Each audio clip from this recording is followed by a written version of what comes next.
Do you still ask, what is Stillwater?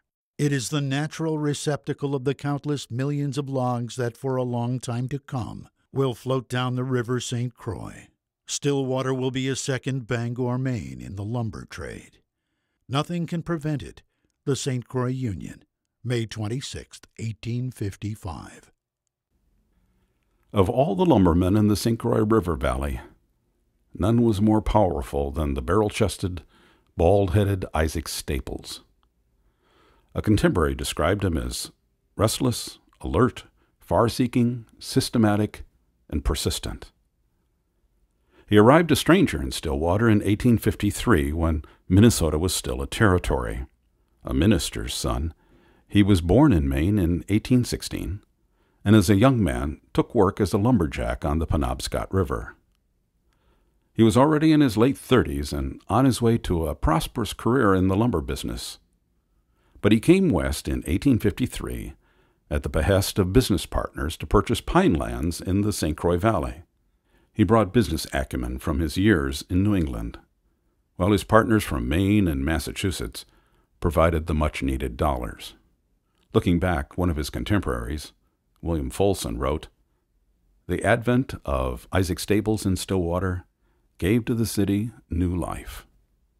Soon after his arrival, with the investors' backing, Staples and Samuel Hersey built the first large steam mill in town. The St. Croix Union newspaper marveled. "Everything about the mill is done by machinery, even to the filing of the saws, the handling and shifting of the lumber, and the removal of slabs." Staples and Hersey established a general store in town, dealing in dry goods, groceries, and clothing, meant mainly to outfit his lumber camps. Over the next 3 decades, Staples had a hand in virtually every aspect of the lumbering business. No one controlled more of the vast pine forest or milled as much lumber as Isaac Staples. He was behind the creation of the powerful St. Croix Boom Company and controlled its vital operations through his ownership of its stock.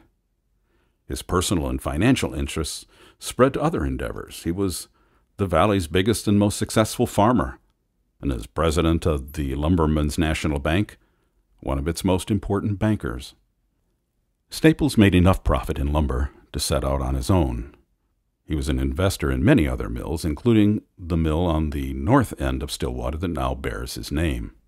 It was built in 1850 by Seth Sawyer and Alva Heaton. After a few changes in ownership, Staples purchased the mill in 1869 and updated its machinery, turning it into a prosperous business. 8 years later, he added a 4-story flour mill next door. The sawmill was later acquired by the Stillwater Manufacturing Company, which supplied doors, windows, and sashes, and other millwork to some major buildings throughout the nation. Among these buildings are the Minnesota State Capitol, the South Dakota State Capitol, and the Federal Building in Winston-Salem, North Carolina. There are hundreds of homes in Stillwater and the surrounding area with windows, doors, or molding made by the company. Isaac Staples might have been Minnesota's first millionaire, and to enjoy his wealth, he built a home in 1871, a French Empire-style mansion visible to most of the town as it perched on North Hill above his sawmill. It was there that he died in 1898. In an understated tribute, the local newspaper said, "He has been a resident of this city for 45 years, and during that time has been a busy man. We can ill afford to lose such men as Isaac Staples."